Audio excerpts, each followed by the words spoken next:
आज मैं आपको आपका सांख्यिकी चैप्टर है 10th क्लास के अंदर, उसके अंदर क्या है आपकी माध्य, पहली जो एक्सरसाइज है माध्य ज्ञात करना आपको बताऊंगा। माध्य ज्ञात करने के आपके दो तरीके हैं और माध्य आपको पता ही क्या होता है, आंकड़ों का योग बटे मागड़ों की संख्या। तो माध्य निकालने के लिए हम क्या है दो विधि अपनाएंगे यहाँ पे, प्रत्यक्ष विधि और जो दूसरी विधि उसका नाम है कल्पित माध्य विधि।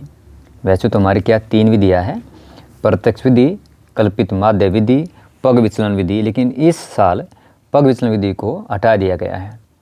तो मैं आपको एग्जाम्पल के माध्यम से समझाऊंगा कि प्रत्यक्ष विधि से किस प्रकार माध्य निकाल पाएंगे और कल्पित माध्य विधि से किस प्रकार से आप दिए गए आंकड़ों का माध्य निकाल पाएंगे। आइए आरंभ करते हैं। ये देखिए हमारा जो पहला प्रश्न है प्रत्यक्ष विधि का, और आप देख पा रहे हैं किसी फुटकर बाजार में फल विक्रेता पेटियों में रखे आम बेच रहे थे। इन पेटियों में आमों की संख्याएं भिन्न भिन्न थी। पेटियों की संख्या के अनुसार आमों का बंटन निम्नलिखित था। ये दिया गया आपको, देखो इस तरह से कि आपको ये प्रश्न परीक्षा में दिया गया है। आमों की संख्या ये देखिए 50 से 52, 53 से 55। ये क्या है, आमों की संख्या है, यानी एक वर्ग अंतराल है, यानी इसको बोलते हैं निचली सीमा या निम्न सीमा, इसको बोलते हैं ऊपरी सीमा। तो इस तरह से देखिए आपका 50 से 52 में पेटियों की संख्या 15 है। इसका मतलब क्या है, ये 15वीं पेटी है जिसमें आमों की संख्या कितनी है, 50 से 52 के बीच में है। तो इस तरह आपको डाटा दिया गया है। अब आपको क्या निकालना है, माध्य ज्ञात करना है प्रत्यक्ष विधि के द्वारा। तो कोई भी अगर परीक्षा में आपको इसी तरह की आंसर शीट मिलेगी, जब आप बोर्ड का एग्ज़ाम देंगे तो उसके अंदर आपको ये जो डाटा है, ये जो आंकड़े है, इसको इस तरह लिख लेना। जैसे देखिए मैंने यहाँ पे लिख लिया है, ये दो लाइन थी बिल्कुल ऐसे लिख दी, आमों की संख्या, पेटियों की संख्या। जो आमों की संख्या ये क्या वर्ग अंतराल को डिनोट करती है, और पेटियों की संख्या मतलब क्या, बारंबारता। इसको हम FI सिंबल यूज़ करते, FI सिंबल यूज़ करते। इसका मतलब क्या है, ये 50 से 52 के वर्ग अंतराल में 15 पेटी, यानी 15 पेटी ऐसी है जिसके अंदर 50 से 52 आम है। 110 पेटी ऐसी है जिसके अंदर क्या है आपका 53 से 55 आमों की संख्या है। इस प्रकार से वितरण है। अब हमें माध्य निकालने के लिए जो हमारा सूत्र है, वो सूत्र हमारा क्या, देखिए जो प्रत्यक्ष विधि का है, माध्य बराबर में समेशन ऑफ FI XI बटे में समेशन ऑफ FI। ये हमें प्रयोग करना है। ये जो सूत्र है प्रत्यक्ष विधि के लिए है, लेकिन इसको निकालने के लिए देखिए हमें क्या चाहिए, समेशन FI XI। तो समेशन आपका FI कैसे निकालेंगे, देखिए सबसे पहले हम ये देखिए आपकी जो संख्या है यहाँ पे देखिए समेशन FI का मतलब ये जो आपकी कुल कितनी पेटियाँ है, इनको हमें जोड़ कर लेना है। लेकिन पेपर करते वक्त क्या है, काफ़ी बच्चे क्या करते हैं, सारी जो कैलकुलेशन गणनाएं यहीं पे आसपास ऐसे कर देते हैं कि वो मिक्सअप हो जाता है। चेक करने वाले को पता ही नहीं चलता कहाँ पे क्या है आपकी कैलकुलेशन, कहाँ पे प्रश्न आपने हल किया हुआ है। तो आपको इस तरह से क्या है लाइन लगा लेनी है, दाईं तरफ क्या कर लेनी है, इस तरह लाइन लगा लेनी है। बाकी जितना भी रफ का काम करना आपको यहाँ पे करना है। तो यहाँ पे क्या आपको इनको जोड़ सकते हो, 15 जमा में 110, 135, 115 और 25। और जोड़ करेंगे हमारा कितना आएगा, ये 400 आएगा, 400 आएगा। इसके बाद क्या देखिए हमें क्या निकालना है, XI निकालना, वर्ग चिन्ह निकालना है। तो वर्ग चिन्ह क्या होता है, देखिए मैंने लिखा है यहाँ पे, वर्ग चिन्ह जो होता है ऊपरी जमा निचली वर्ग सीमा बटे 2 होता है। तो जैसे मान लीजिए देखिए यहाँ पे आपकी जो पहले वाला वर्ग अंतराल है, इसकी जो निम्न सीमा है कितनी है, 50 है, और जो इसकी ऊपरी सीमा कितनी है, 52 है। दोनों को जोड़ किया कितना हो गया आपका, देखो 102 बटे 2, 5 दूनी 10, 5 एकम 5, 51 आ गया है। इसी तरह अगली का देखिए आप, 53 निम्न सीमा है और 55 उच्च सीमा है। 2 से भाग करेंगे कितना हो गया आपका, ये 54 आ गया है। इस तरह के आपको लगातार क्या करना है आपको, XI यानी कि वर्ग चिन्ह निकाल लेना है। तो कितना आया वर्ग चिन्ह, देखिए हमारा, हम देखते हैं आपका पहले वाले का, ये आपका आ गया 51, 51 आ गया है। अगले वाले का क्योंकि देखो 3 का अंतर है तो 3 का मिलेगा आपको, ये हो गया आपका 54। अगला हो गया हमारा देखो 3 और जोड़ देते, अगर आप 2 निकाल लेते, एक पैटर्न है इनका 57, 3 और जोड़ देते कितना हो गया हमारा ये 60, और ये लास्ट वाला हो गया आपका 63 यानी कि 63 हो गया है।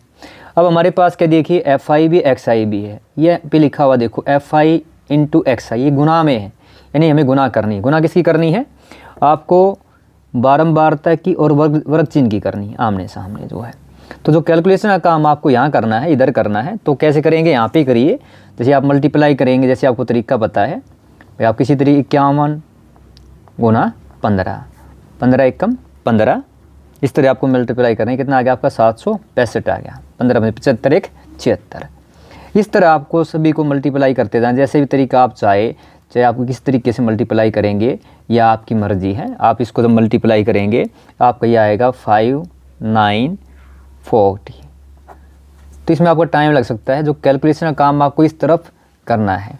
तो देखिए जब मल्टीप्लाई, यानी हमारा मेन क्या करना है, अब आपको इसको इससे मल्टीप्लाई करना है। तो देखिए मल्टीप्लाई कर लेते हैं, तो क्या आया हमारा 15 को 51 से किया 765, 110 को 54 से मल्टीप्लाई करेंगे, ये कितना आएगा आपका 5940। अगला देखिए कितना है 135 को 57 से मल्टीप्लाई करेंगे, ये आएगा आपका 7695। 115 को 60 से करेंगे, ये आपका आ जाएगा 6900। फिर क्या है 25 को 63 से मल्टीप्लाई कीजिए, यह आएगा आपका 1575। इस तरह से आपको क्या है, इनको गुना कर लेना है। तो ये आपका जो आया, अब देखिए नीचे क्या है समेशन, इसका मतलब जोड़, इन सभी आंकड़ों का जोड़। तो इनको जब आप जोड़ करेंगे तो आपका वैल्यू जो आएगी वो कितनी आएगी देखना, इनको अलग से जोड़ लेना, यहीं पे जोड़ सकते हो आप साइड में। आपको यहाँ पे कुछ भी कैलकुलेशन नहीं करनी, गणना नहीं करनी, पेपर बिल्कुल साफ़ करना है। ये मैं आपको पेपर किस तरह से अटैम्प्ट करना है एग्जामिनेशन के अंदर बता रहा हूँ, इस विधि को किस तरह करना है। तो देखिए सारी जो आपको है कैलकुलेशन इधर करनी है, जो मेन है आपकी। तो हमें क्या चाहिए, देखिए सूत्र में समेशन FI XI, इन सब को जोड़ेंगे तो आपको ये मिलेगा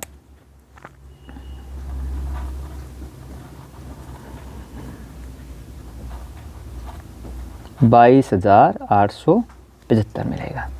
अब हमारे पास क्या है, देखिए हमारा सूत्र है माध्य का समेशन FI XI बटे में समेशन FI। तो क्या करना है हमें, क्या ये वैल्यू यहाँ पे रख देनी है, इसके अंदर जो है आपको रख देंगे वैल्यू।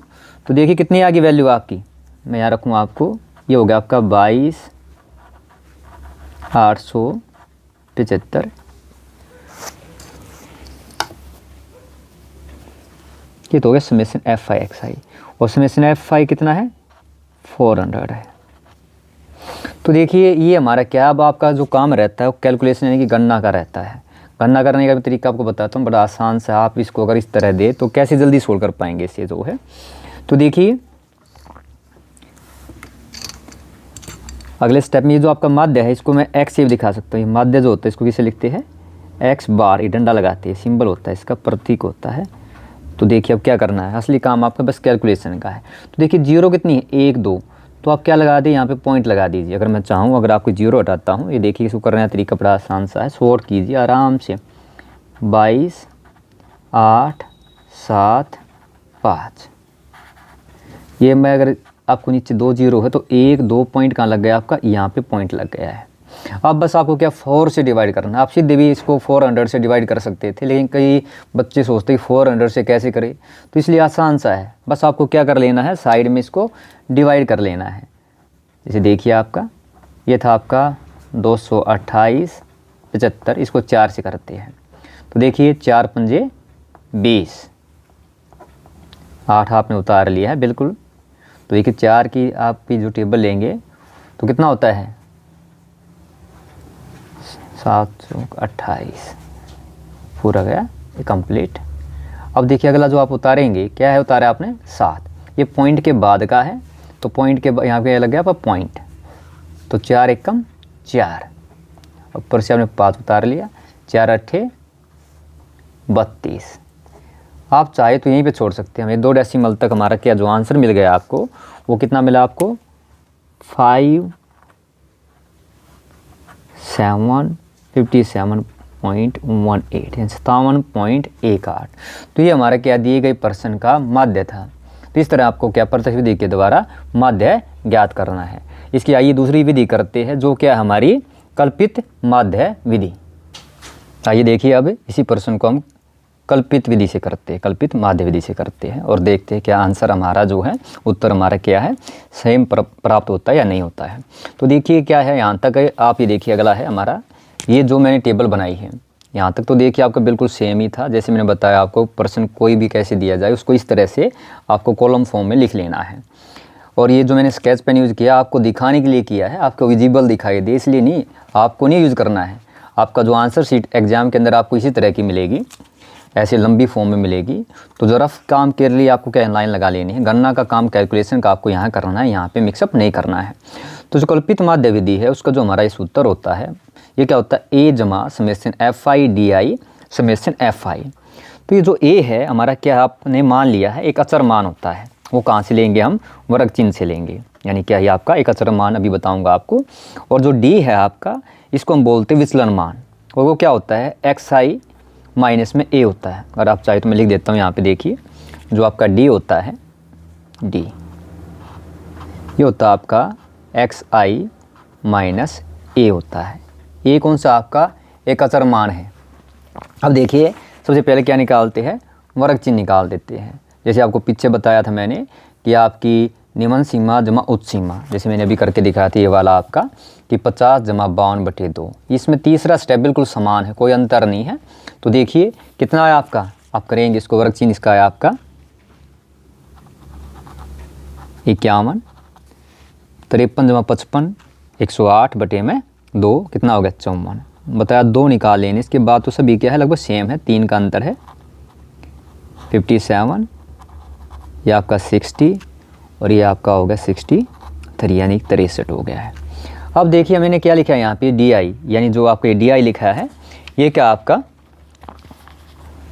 विचलन मान है, जो क्या होता है एक्स आई घटा ए होता है। तो ए क्या है आपको इस वर्ग चिन्ह से लेना है, यानी ये जो आपको दी गई है यहाँ से किसी एक को लेना है। अगर देखिए संख्या कैसी विषम संख्या है, तो विषम संख्या तो आप बीच की संख्या को ले सकते हैं। जैसे मान लो ये देखिए 57 है, अगर ये सम संख्या होती है तो आप बीच की 2 संख्याओं में कोई भी एक ले सकते हैं, इससे आपके आंसर पे ज़्यादा अंतर कोई अंतर पड़ेगा ही नहीं।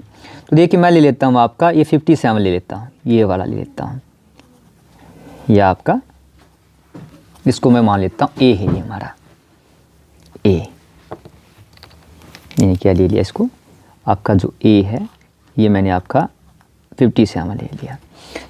तो यहाँ पे क्या रखेंगे, यहाँ पे जो आपका है ये हो गया आपका 57।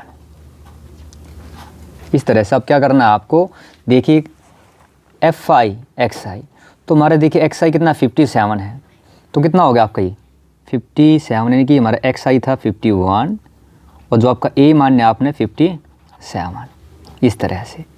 तो अगला कितना हो गया 54 माइनस 57। इसी तरह आपका ये लास्ट 57, क्योंकि देखो एक्स आई आपका बदलता जा रहा है, वेरिएबल है, चर है, ये आपका फिक्स है जो आपने मान लिया है। 50 ये आपका 60 है माइनस 57, 63 माइनस 57, ये आपको लेना है, निकालना है। मैं आपको करके दिखा रहा हूँ, आपको आप डायरेक्टली भी कर सकते हैं इसको।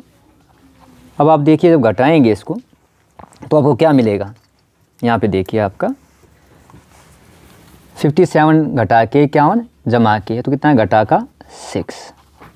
ये देखिए इसमें से ये कितना मिल गया घटा का 3, ये आपका 57 में 57 गए 0, 60 से 57 गए 3, तो एक सिमेट्री ये बिल्कुल सेम। और ये कितना हो गया 6, यानी क्या मिल गया आपको डी आई मिल गया है। अब जो हमारा अगली जो टेबल गया जो आपकी देखिए तो क्या है मल्टीप्लिकेशन गुना है एफ आई की डी आई से। तो हमारा देखिए एफ आई यहाँ पे है और डी आई कहाँ पे है, यहाँ पे है, इन दोनों को गुना करना है, मल्टीप्लाई करना है। तो आप देखिए क्वेश्चन में जो गुना पहले वाला प्रत्यक्ष विधि में की आपकी जो गुना थी काफ़ी बड़ी होती जा रही थी, उसको छोटे करने के लिए हम कल्पित माध्य विधि यूज करते हैं। जैसे आपको बताया था कैलकुलेशन का काम आपको यहाँ करना है, यानी देखिए क्या आया 15 को मल्टीप्लाई करना है घटा 6 से, कितना आएगा 15 6 90। ऐसे ही 110 को मल्टीप्लाई करना है किससे, घटा 3 से। देखो कितना आसान हो गया है, करना आसान हो गया है। इस तरह से कि आपको अभी यहाँ पे आपको इनकी मल्टीप्लिकेशन करती जानी है, FI की DI से करती जानी है। तो क्या मिलेगा आपका, देखिए ये हो गया आपका 90, आपने मल्टीप्लाई किया 15 गुना में घटा 6, 110 गुना घटा 3 कितना हो गया, घटा का 330। 57 को 0 से मल्टीप्लाई करोगे पता आसान है, 0 ही आएगा। 115 को 3 से मल्टीप्लाई करोगे कितना आएगा, 345, 345 आएगा। और लास्ट का इतना आपका देखिए 25 को किससे, 6 से, तो 25 का 150। अब देखिए ये हमारी क्या है, FI/DI मिल गई आपको। अब निकालना क्या, समेशन FI/DI निकालना है। तो आप देख सकते हैं, देखिए यहाँ पे आपका जो है कुछ टर्म जो है आपकी जमा की है, कुछ टर्म क्या है घटा की है। तो इनके लिए करना क्या, इनको अलग अलग जोड़ लीजिए। यानी देखिए 3, 4, 5 और 150 ये दोनों पल्स की है, तो कुल कितनी होगी आपकी 495। और जो घटाई कितनी है आपकी टोटल 90 और 330 है, ये कितना होगा घटा का 420। तो संख्या बड़ी कौन सी है, ये वाली। तो इससे क्या करेंगे आप, बता देंगे इसको, कितना मिल गया 75, यानी 75 मिल गया आपको। यानी हमारा क्या है, जो यहाँ पे जो समेशन FI/DI आपको मिला है, ये कितना हो गया आपका जमा का 75। बस ध्यान रखना है, जमा या घटाया आपको ध्यान से लिखना है। ये हमारी टर्म आपको मिल गई है। और यहाँ पे जो आपका ये वाला था, ये कितना था पहले की ऐसी 400 था आपका 400, इन सब का जोड़ है बारंबारता का। अब हमारा क्या है, बस उत्तर के अंदर आपको ये वैल्यू रख देनी है। तो देखिए हमारा आपने माना क्या था, अब मान लो ये आपका जो था x बार में लिख देता हूँ यहाँ पे, स्टार्ट करते। देखिए आपका a कितना था, आपका a था आपका, आपने मान लिया था 57, फिर जमा का निशान है। समेशन FI/DI कितना आपका 75 है, और समेशन FI कितना आपका 400 है। यानी अब देखिए हमें इसे करना है, यानी क्या करना है, हम क्या करते हैं, वो LCM लेता है, लघुत्तम लेके इसको मल्टीप्लाई करता है, ऐसा करना ही नहीं है, इसको छेड़ना ही नहीं है, इसको ऐसे ही रखना है, जो कुछ करना है इसके ऊपर करना है। तो देखिए इसको मैं लिख सकता हूँ, ये 57, इसको तो छेड़ना ही नहीं है। ये देखिए नीचे क्या 2 0, वही पीछे भी बताया था आपको। तो मैं क्या लिख सकता हूँ इसको 0.75 बाई 4, 0.75। ये आपको बताया, जैसे आपको पता है कि 75 है, अगर मान 2/100 तो 1 0 2 0, तो डेसिमल कहाँ लगता है 2 डिजिट, इस तरह से लिखते हैं। तो बचा क्या आपका 0.75/4, बस इसको डिवाइड कर लेना है। अब क्या करना है 75 को, यानी 0.75 को 0.75 को 4 से डिवाइड करना है, 4 1 कम 4। तो ये पॉइंट के बाद था इसलिए पहले पॉइंट लग गया आपका। अब क्या 4 देखिए, तो 4 8 32, 4 7 28, 4 3, ये देखिए आपका 4 8 32, ये हो गया आपका 3। और फिर आपका क्या मान लो अपने पास से आगे लेंगे तो इतना ही काफ़ी है आपका 0.18। तो देखिए हमारा जो यहाँ पे मिला आपको, ये कितना हो गया आपका 57, ये हो गया आपका 0.18। दोनों को जोड़ेंगे तो देखिए कितना आएगा आपका, ये हो गया आपका 57.18 हो गया है। तो देखिए ये बिल्कुल सेम मिला आपको। ये देखिए जब हमने प्रत्यक्ष विधि की थी तो हमारा माध्य आया था 57.18, और जब हमने आपकी कल्पित माध्य विधि से किया तो देखिए तब भी क्या मिला आपको, जो आपका माध्य प्राप्त हुआ 57.18। अंतर ये है कि इस विधि में क्या हो गया, आपकी जो गणना का कार्य था, कैलकुलेशन का काम था, वो थोड़ा आसान हो गया। इस तरह से आप क्या है दोनों माध्यम से आप माध्य निकाल सकते हैं। अगले वीडियो में हम बहुलक के बारे में पढ़ेंगे।